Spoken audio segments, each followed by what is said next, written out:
ونستهديه ونسترشده ونؤمن به ونتوكل عليه ونعوذ بالله من شرور أنفسنا ومن سيئات أعمالنا ونعوذ بالله من شرور أنفسنا ومن سيئات أعمالنا ونعوذ بالله من شرور أنفسنا ومن سيئات أعمالنا من يهده الله فلا مضل له ومن يضلل فلا هادي له وأشهد أن لا إله إلا الله وحده لا شريك له وأشهد أن محمدًا عبده ورسوله أدى الأمانة وبلغ الرسالة ونصح الأمة وكشف الغمة وجاهد في الله حق جهاده حتى أتاه اليقين اللهم صل وسلم وبارك على سيدنا محمد في الأولين وفي الآخرين وفي الملأ الأعلى إلى يوم الدين أما بعد. Mes frères, on va tout d'abord tous se rapprocher, Inch'Allah, barakallahu fikum. Tous, sans exception. Aucun jeune contre un mur. Les anciens sont excusés. Avancez, avancez. Les frères au fond, avancez. Pas les contre le mur. Avancez. Sofiane, avance. Viens au pilier là, viens, il y a un pilier là. Avancez, avancez les frères, avancez. Jeune homme, Zidaoul, Diaji, qarrab, qarrab. Cette assise, elle est faite pour vous.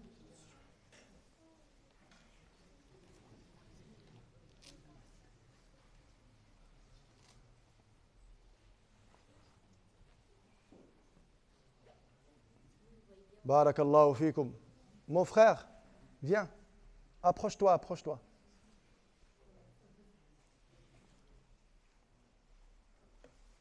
Si on rapproche les corps avec l'intention de rapprocher les cœurs, Allah il rapproche les cœurs. Si nous on fait juste l'acte de rapprocher les corps avec l'intention de rapprocher les cœurs, Allah il rapproche les cœurs. Vous comprenez? Et rapprocher les cœurs, c'est très important. C'est le lien fraternel. Et la fraternité est une caractéristique de la foi. La fraternité en Allah, subhanahu wa ta'ala, est une caractéristique de la foi. Innama al-mu'minuna ikhwa. Cette phrase nominale, déclarative, Allah tabaraka wa ta'ala aurait pu dire al-mu'minuna ikhwa. Sujet, attribut du sujet. Phrase nominale. Al-mu'minuna ikhwa. Ça veut dire, si on le dit comme ça veut dire que les musulmans sont frères, mais ils peuvent être autre chose aussi. Des ennemis. Mais quand Allah il a dit innama al-mu'minuna ikhwa, les croyants ne peuvent être que des frères. Le mot innama établit une règle fondamentale dans ce verset. C'est l'exclusivité de la relation qu'il peut y avoir entre des gens qui portent la foi. Ne jamais remettre en question la fraternité. Jamais. La fraternité. Allah yufuqna, goulou amin. C'était une petite introduction pour rapprocher les cœurs. Al-Imam al-Bukhari wa Muslim fi sahihayhima. Les deux grands imams, al-Bukhari et Muslim, rapportent dans leur authentique un hadith d'une très grande importance, rapporté par Anas ibn Malik, un compagnon du prophète Mohammed sallallahu alayhi wa sallam, que vous connaissez très bien, qui nous rapporte que le prophète sallallahu alayhi wa sallam a dit trois choses, trois caractéristiques. Toute personne qui les possède goûtera à la douceur de la foi. Toute personne qui les possède goûtera à la saveur de l'iman. La première est d'aimer Allah subhanahu wa ta'ala et son messager Muhammad sallallahu alayhi wa sallam plus que quiconque. 2, d'aimer une personne uniquement pour Allah. Wa an yuhibba al-mar' la yuhibbuhu. Il ne l'aime que. La yuhibbuhu illa lillah. Cette négation ne que. Il ne l'aime que pour Allah. 3e caractéristique, c'est de détester, de retomber dans la mécréance comme il détesterait de tomber dans le châtiment de la fournaise, le feu de l'enfer. 3 choses, on va les développer ce soir par la grâce d'Allah subhanahu wa ta'ala. Vous êtes prêts? Allah yawfiqna. Talatun man kunna fihi wajada bihinna حلاوة الإيمان أن يكون الله ورسوله أحب إليه مما سواهما وأن يحب المرء لا يحبه إلا لله وأن يكره أن يقذف وأن يكره أن يعود في الكفر بعد أن أنقذه الله منه كما يكره أن يقذف في النار. يا رب توفقنا جميعا. Donc 3 choses, 3 caractéristiques. Toute personne qui les possède goûtera à la saveur de la foi. Avant d'évoquer les 3 caractéristiques, j'aimerais m'arrêter sur une chose. C'est quoi le goût de la foi? On a toujours parlé, coraniquement parlant et prophétiquement parlant, de l'iman, la foi en Dieu, la croyance.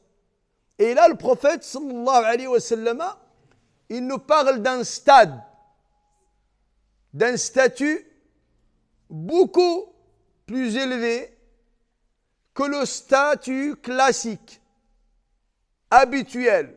Mu'minoun, tout le monde porte la foi. Tout le monde porte l'iman parmi les croyants, bien évidemment.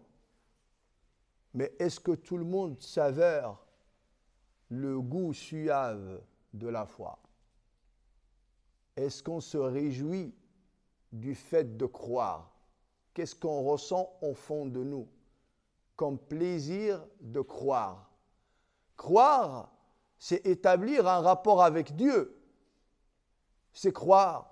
Croire, c'est établir un rapport avec le monde invisible. Quel est le taux de la jouissance, du plaisir et de la saveur que nous avons dès lors où on intègre la foi, que nous exprimons par une obéissance, par une pratique religieuse? Moi, c'est sur ça que j'aimerais m'arrêter. C'est qu'on découvre tous ensemble que la foi a un goût. La foi a un goût. La foi a une saveur. La foi a une douceur qu'on devrait ressentir. On devrait être touché et impacté par l'évolution du niveau de la foi dans notre vie. La saveur de la foi. Halawat al-iman. Le prophète, alayhi salam, particulièrement dans ce hadith, il ne parle pas de la foi. Il dit talatun man kunna fihi wajada bihinna al-iman. 3 caractéristiques, si une personne les possède, retrouve la foi? Non. Il dit retrouve la saveur de la foi. La saveur de la foi. C'est le fruit de la foi. C'est l'état confortable dans lequel la foi va te mettre. Et cela, tu peux la réaliser que lorsque tu as bâti, tu as fondé la foi et tu t'es engagé dans les 3 caractéristiques dans lesquelles nous allons exposer ce soir, Inch'Allah. Et là, tu vas au-delà de l'iman. C'est de savourer l'iman. Les Sahaba, Allah il leur parlait dans le Coran al-Karim de l'amour de la foi. Aimer la foi. Habib, ilayna al-iman. Habib, fais-nous aimer la foi. Tu aimes la foi. Tu aimes la croyance. Tu l'aimes. Et c'est réciproque. Tu dois détester la mécréance et les caractéristiques de la mécréance. Tu dois détester l'associationnisme. Parce que c'est une évacuation, c'est une purification, c'est un nettoyage.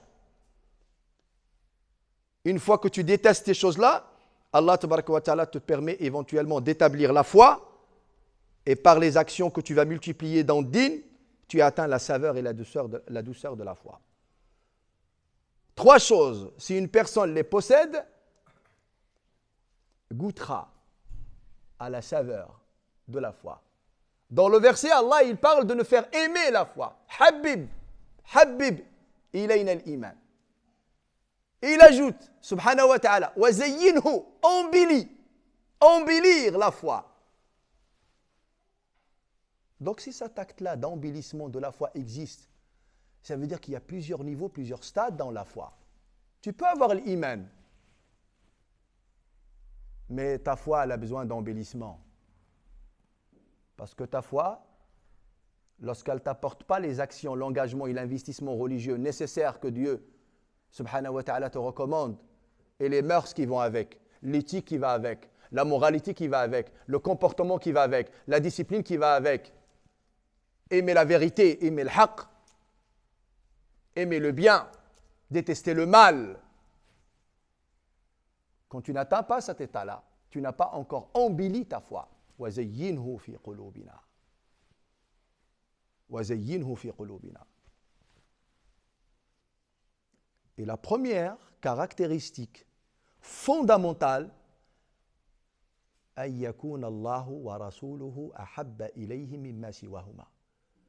C'est d'aimer Allah et son messager, Muhammad sallallahu alayhi wa sallam, plus que quiconque. Et d'ailleurs, le prophète alayhi salam, dans ce début du hadith, il emploie un superlatif, ahabba. Cela sous-entend qu'Allah il t'autorise d'aimer autre chose. Tu es autorisé à aimer ta mère, à aimer ton père, à aimer tes frères, à aimer tes sœurs, à aimer les gens, à aimer les croyants, à aimer les bons, à aimer tes enfants.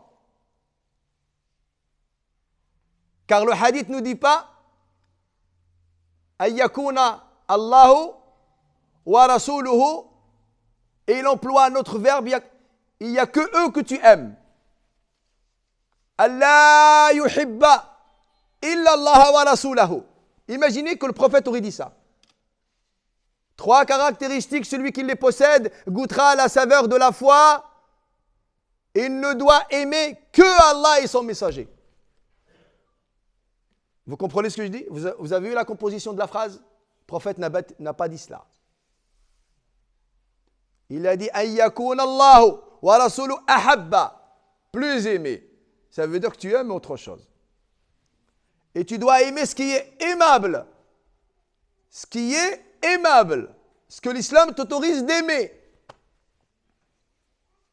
D'aimer le khair, d'aimer le bien, d'aimer le din, d'aimer les gens qui sont dans le din, d'aimer le Coran, d'aimer le salat, d'aimer la mosquée, d'aimer l'ilm, le savoir, la science, d'aimer la droiture, la rectitude, la soumission, d'aimer la fidélité, d'aimer la ligne de conduite, d'aimer le bon comportement, d'aimer la générosité, d'aimer le don, d'aimer l'engagement, d'aimer la spiritualité, d'aimer le jeûne, d'aimer l'umrah, d'aimer le hajj, d'aimer le prophète, d'aimer les compagnons, les compagnonnes.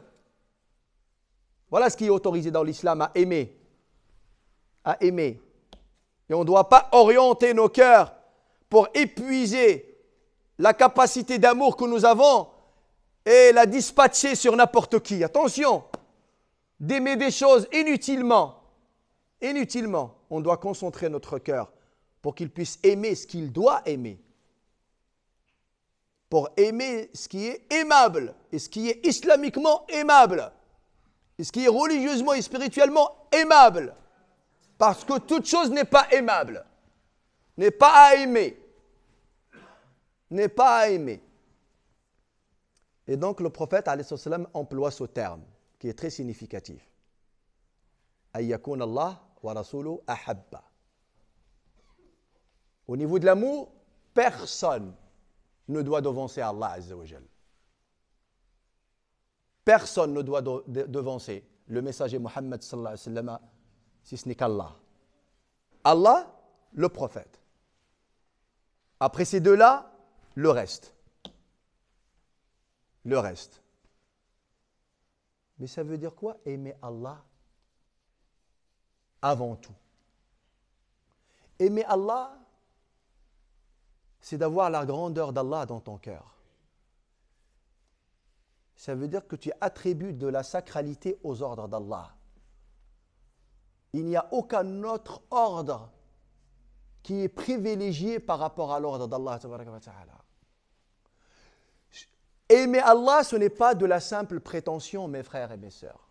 On ne peut pas juste prétendre aimer Allah. Oui, j'aime Allah et j'ai désobéi à Allah. J'aime Allah, j'ai la sacralité d'Allah dans mon cœur, la grandeur d'Allah dans mon cœur, mais les ordres d'Allah, c'est uniquement quand j'ai le temps. Quand j'ai le temps, wallahi, ça ne fait pas du tout preuve d'amour d'Allah. Pas possible. Quand on aime, on privilégie. Quand on aime, la personne qui est aimée, elle passe avant tout le monde. Quand on aime Allah, on n'a qu'à voir le temps que nous consacrons pour Allah. Et est-ce que les ordres d'Allah passent avant les ordres de qui que ce soit ou pas? Et cette foi, cet amour d'Allah, il doit être exprimé concrètement par des actes. Il doit s'exprimer concrètement, on doit le traduire par un quotidien, par un vécu, par une attitude, par une façon d'être. Pour réellement être vrai, s'inscrire dans une véracité, comme quoi effectivement nous avons la foi qui nous permet d'aimer Allah plus qu'autre chose. Quelle est la condition de celui qui prétend aimer Allah pour que lui aussi soit aimé par Allah? C'est le suivi du prophète Mohammed sallallahu alayhi wa sallam. Écoutez cette traversée-là entre deux destinations qu'Allah nous interpelle dans le Coran. Il dit au prophète Mohammed alayhi wa sallam, Qul, dis, in kuntum tuhibbun Allah فاتبعوني يحببكم الله ويغفر لكم ذنوبكم. Vous avez Allah vous qui aimez Allah et vous avez Allah comme résultat qui vous aime. La condition entre les deux, c'est le suivi des traces du prophète alayhi salam. Qul in kuntum tuhibbun Allah, dis si vous aimez Allah, suivez-moi. Allah vous aimera. Résultat. Qul in kuntum tuhibbun Allah. Si vous êtes amoureux de Dieu, vous aimez Dieu, vous aimez Allah. Qul in kuntum tuhibbun Allah. Fattabi'uni. Fattabi'uni. Suivez-moi. Yuhbibkum Allah. Allah vous aimera. Et pardonnera vos péchés. On doit s'interroger, les frères, barakallahu fikum, et les sœurs aussi.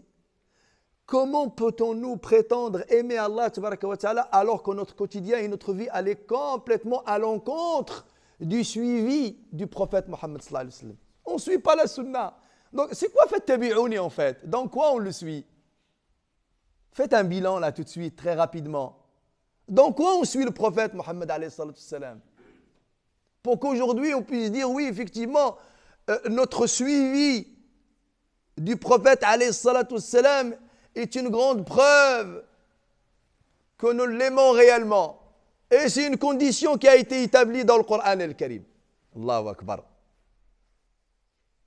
محبة النبي أن يكون الله ورسوله أحب إليه مما سواهما. Et là, le prophète, alayhi salam, une fois, il dit aux compagnons, Ridwallah alim, qui eux exprimaient un amour très fort du prophète, alayhi salam, et bien éventuellement à travers lui, l'amour d'Allah, azza wa jal, il leur donne des éléments de comparaison pour qu'ils puissent eux aussi être dans une interpellation. Et qu'est-ce qu'il leur dit? C'est très fort ça. Comme éducateur, qu'il leur dit La yu'minu ahadukum, vous ne serez de véritables croyants. La yu'minu ahadukum, hatta akuna, jusqu'à ce que je devienne, moi, prophète de Dieu. Hatta akuna ahabba ilayhi min walidihi wa waladihi wa nasi ajma'in. Le prophète dit aux compagnons vous ne serez de véritables croyants que si je devienne, moi, messager de Dieu, plus aimé que vos pères, vos enfants et vous-même. Le jour où on aimera le prophète plus que nos parents, plus que nos enfants, on aime beaucoup nos enfants, n'est-ce pas? Nous tous, on aime nos enfants. Et on a un amour très fort envers nos enfants. Et bien cet amour qu'on a envers nos enfants, celui qu'on doit à celui au prophète doit être plus fort. Allahu Akbar. Là, je fais appel à vos sentiments. Parce que je sais que vous tous, vous aimez vos enfants. Je vais commencer par les jeunes. Vous aimez vos pères et vos mères, n'est-ce pas? Vous aimez vos parents. Et vous avez un amour fou de vos parents. Vous les aimez énormément. Surtout la maman quand elle vous fait les spaghettis à la bolognaise. Ou la saumon crème fraîche. Oh là là, maman, je t'aime. Pourquoi vous le dites? Oh, les pâtes, elles sont bonnes. Il fait le lien comme ça. Tant mieux. Tant mieux. On aime nos parents. On aime nos pères et nos mères. Eh bien, Ar-Rasoul, sallallahu alayhi wa sallam, on doit l'aimer plus. On doit l'aimer plus. Et on aime Allah, tabaraka wa ta'ala, beaucoup plus. Donc, c'est à travailler ou c'est pas à travailler? Allahu Akbar. On a du travail. On a du travail. On est dans le positif, mais on doit évoluer. On doit évoluer. Si demain, ton papa te dit, mon fils, tu aimes le prophète plus que moi? Et toi, par respect, tu lui dis, non, papa, moi, je t'aime toi plus que le prophète. On a le droit à ça? Tu devrais dire, non, papa, moi, je travaille à aimer le prophète plus que toi, papa. Toi, je t'aime. Mais moi, je suis censé aimer le prophète plus que toi. Et là, qu'est-ce qu'il dit le papa? Il dit, eh bien, écoute, moi aussi, je vais me venger. Je vais aimer le prophète plus que toi. Vous êtes prêts à ce qu'on se venge comme ça les uns les autres? C'est positif, attention. C'est pas facile ce qu'on est en train de dire. Devancer une sunna du prophète sallallahu alayhi wa sallam, subhanallah, par amour, lorsqu'il s'agit de tes enfants, ta progéniture, ou tes parents, tes pères et tes mères, Allahu Akbar. C'est une capacité de iman assez élevée, assez importante. Din, l'amour de din, subhanallah. Regardez que dit Allah tabaraka wa ta'ala, mes frères, dans le Coran al-Karim, quand il parle au sujet des gens qui ont aimé autre chose, d'accord, et qui les ont rendus égaux à Allah. Égal à Allah. Allah dit وَمِنَ النَّاسِ مَنْ يَتَّخِذُ مِنْ دُونِ اللَّهِ أَنْدَادًا يُحِبُّونَهُمْ كَحُبِّ اللَّهِ وَالَّذِينَ آمَنُوا أَشَدُّ حُبًّا لِلَّهِ. Dieu dit وَمِنَ النَّاسِ, parmi les gens, مَنْ يَتَّخِذُ, il considère min dunillahi, en dehors de Dieu, andadan, des égaux, E accent G-A-U-X, à Dieu, égaux. Man yattakhidu min dunillahi, il prend des créatures plus basse que Dieu, et il les met au même niveau que Dieu, au niveau des sentiments et de l'amour. Allahu Akbar. Et ça existe malheureusement. Ça s'appelle de l'idolâtrie. Inconsciemment, tu deviens idolâtre. Tu deviens associateur parce que dans tes attitudes, dans ta façon d'agir et de vivre, tu mets beaucoup de choses matérielles, voire même abstraites, au même niveau de l'amour qu'Allah tabaraka wa ta'ala. وَمِنَ النَّاسِ مَنْ يَتَّخِذُ مِنْ دُونِ اللَّهِ أَنْدَادًا يُحِبُّونَهُمْ كَحُبِّ اللَّهِ. Le même amour que Dieu. كَحُبِّ اللَّهِ. وَالَّذِينَ آمَنُوا. Alors que ceux qui portent la foi, أَشَدُّ حُبًّا لِلَّهِ. Ils ont un amour intense, fort, vis-à-vis d'Allah tabaraka wa ta'ala, qui provient de leur cœur, de leur foi, de leur iman, subhanallah. وَالَّذِينَ آمَنُوا أَشَدُّ حُبًّا لِلَّهِ.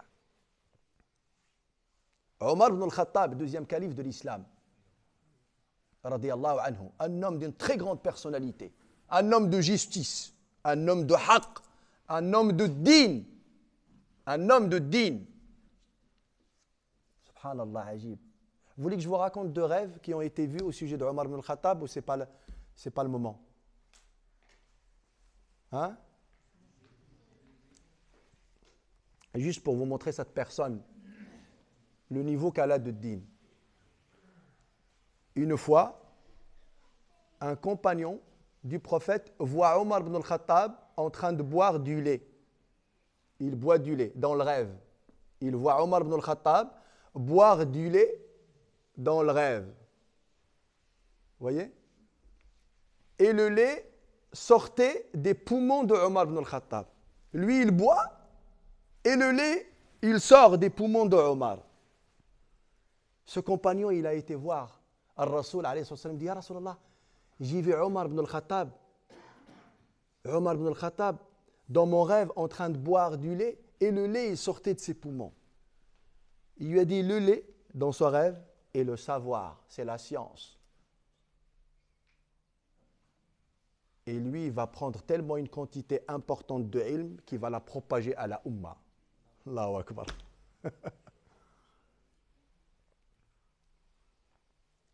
La même personne voit un autre rêve au sujet de Omar.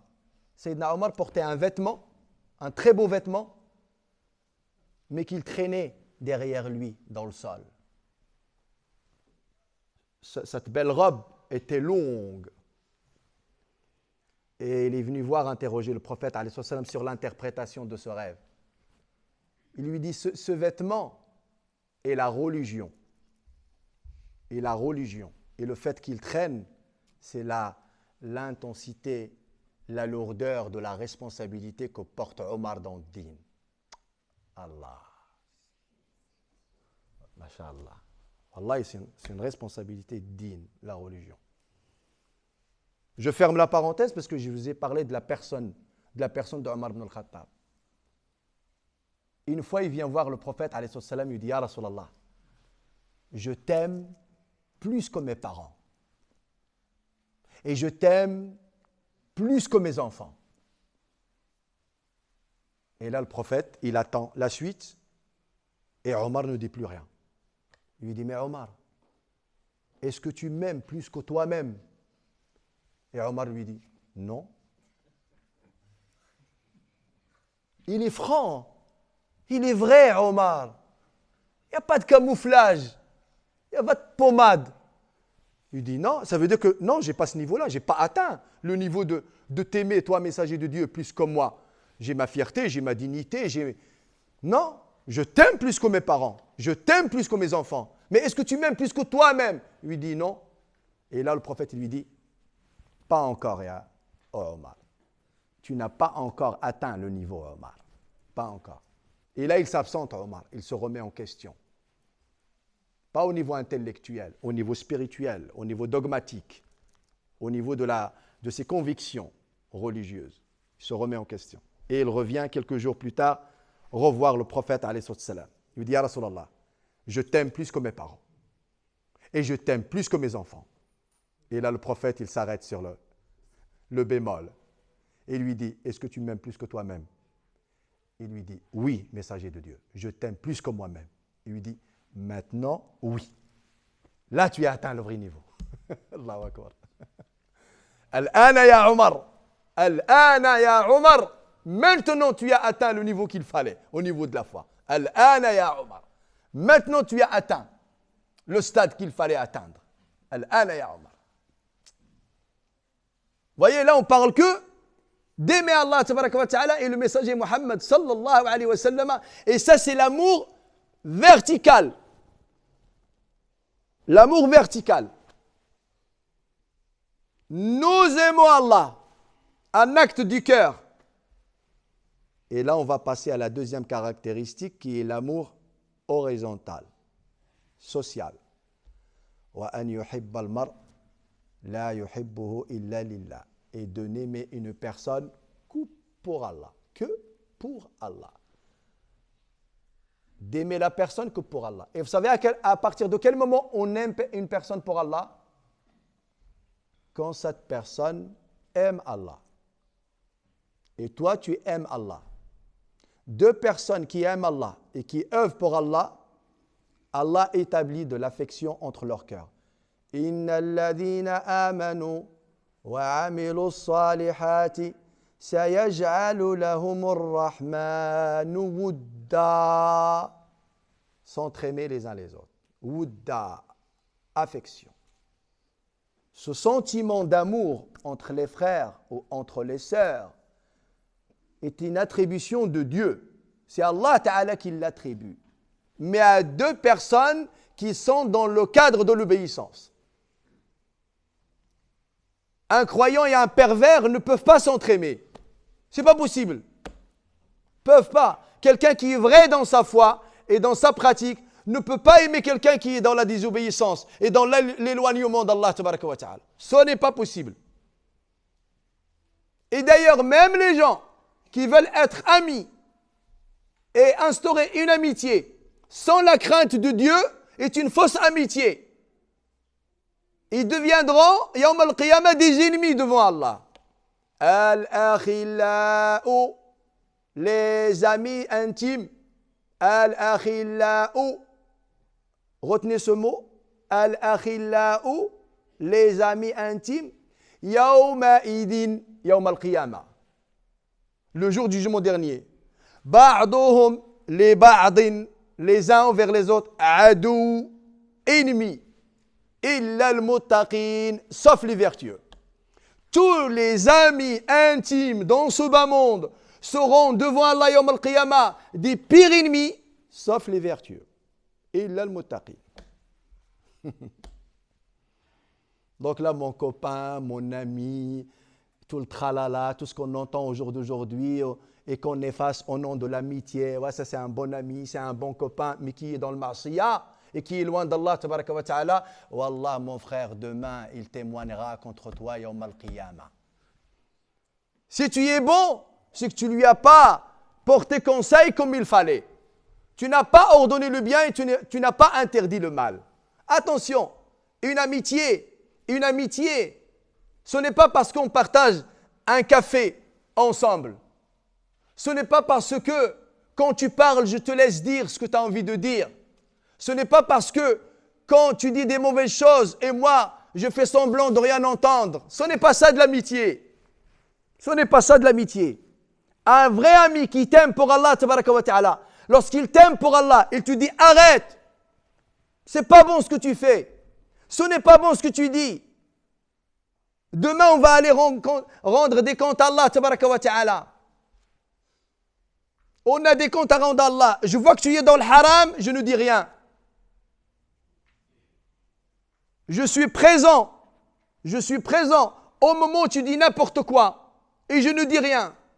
Billah alaykum, juste une question, j'aimerais que vous répondiez à cette question. C'est la réalité de notre société aujourd'hui ou pas? Vraiment, répondez. C'est la réalité de notre société. Vous avez vu le niveau de la régression dans le din? Même les assises de la calomnie et de la médisance, et on s'en réjouit. On est là à écouter. Ça parle d'un tel. Ça parle de l'enfant d'un tel. Ça parle de la fille d'un tel.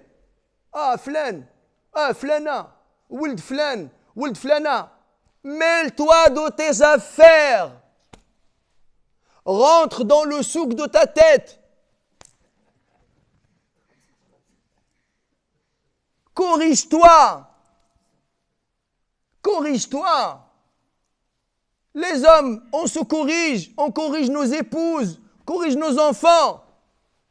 Arrête de critiquer les gens. Dès lors où tu parles derrière quelqu'un, tu commets un péché. إِذَا قُلْتَ فِي أَخِيكَ مَا فِيهِ. Même quand tu dis quelque chose qui est en lui, il est vrai, ce défaut-là, il est vrai. فَقَدْ اغْتَبْتَهُ. C'est de la médisance. وَإِنْ قُلْتَ مَا لَيْسَ فِيهِ فَقَدْ بَهَتَّهُ. Quand tu dis quelque chose qui n'est pas en lui, bahat, ça veut dire que tu as menti à son sujet. Tu l'as accusé à tort. Donc s'il ne t'est même pas autorisé de dire des choses qui sont en lui réellement, comment peux-tu avoir l'audace de dire ce qui n'est pas vrai?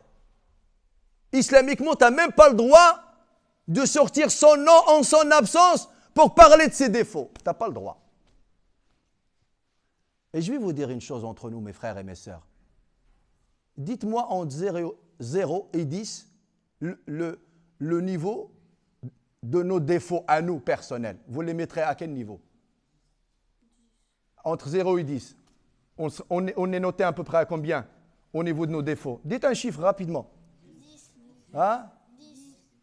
Masha'Allah. Ils sont propres, regarde, subhanallah, al-fitra. En fait, ils disent qu'on est pourri, quoi. Et franchement, avec cette note-là qu'on vient nous donner, les enfants, on a le temps de s'occuper des autres? Tu as le droit de t'asseoir dans une assise et de développer la vie intime de quelqu'un?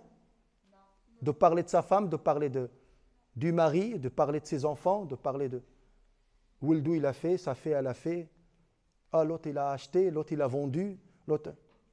Ça ne te regarde pas.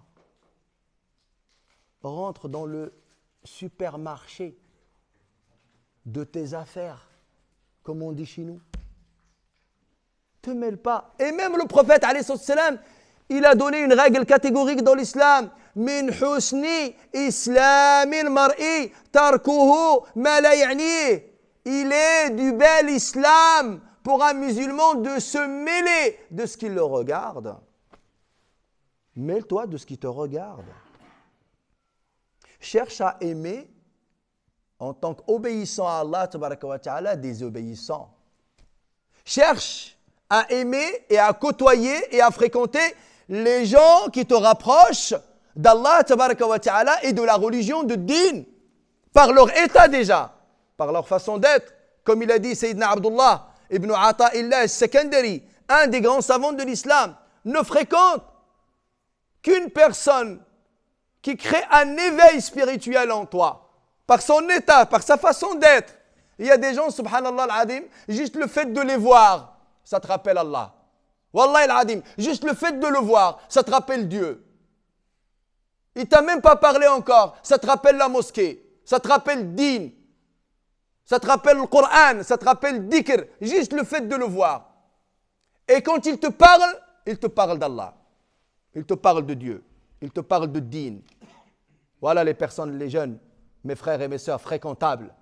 Les gens que nous devons fréquenter, ce sont les gens qui nous prennent par les mains pour nous conduire vers notre Seigneur, vers notre Créateur, pour avoir la réussite, le succès, Yawm al-Qiyamah, pour qu'on ait le bonheur via Din, à travers l'islam, dans ce bas monde et dans l'au-delà. C'est ça la vérité. C'est ça la vérité. Et qu'on arrête de jouer avec ça. On arrête de jouer avec ça. C'est ça une vraie fraternité. Allez en Allah, allez en Dieu, allez fonder, allez bâtir sur l'iman. Sur l'iman. Subhanallah. وَأَنْ يُحِبَّ الْمَرْأَ لَا يُحِبُّهُ إِلَّا لِلَّهِ. Pourquoi cette négation et cette affirmation? لَا يُحِبُّهُ, il ne l'aime que pour Allah. Ça veut dire que tu ne dois pas fréquenter une personne parce que, soi-disant, tu l'aimes pour l'argent qu'elle a, pour la richesse, pour le statut, pour la fonction. Non, non, non, non, non. Ce n'est pas ces raisons-là qui te rapprochent de la personne.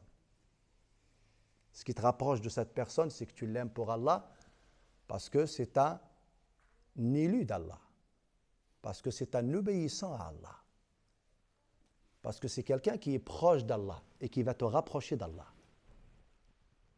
Voilà comment on doit concevoir la relation dans le din et l'amitié dans le din. Je n'ai pas le temps ce soir de vous parler de l'histoire de Ubay ibn Khalaf avec Abdullah ibn Abi Mu'ayt, mais je la raconterai prochainement, Inch'Allah, s'il le faut. Troisième caractéristique pour finir le hadith.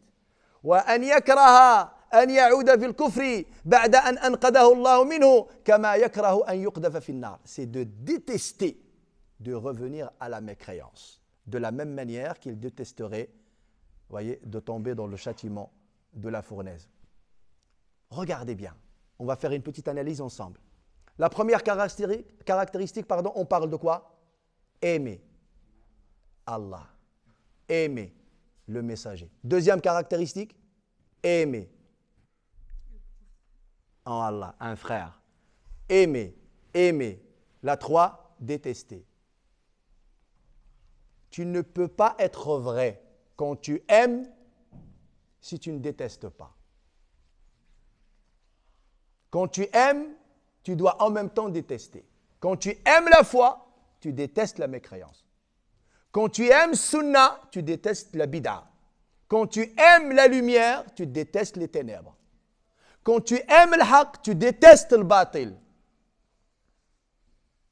Vous m'avez compris? Quand tu aimes, obligatoirement, dogmatiquement parlant, tu détestes.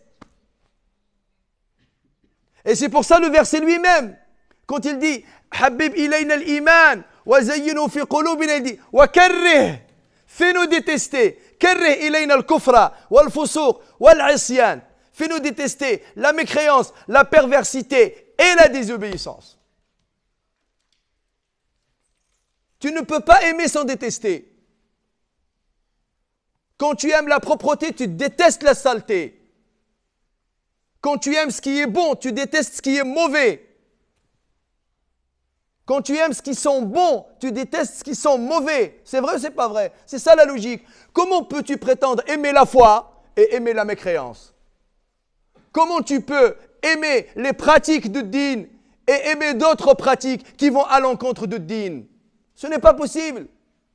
Et donc, on doit détester le kufr. On doit détester la mécréance. On doit détester l'associationnisme.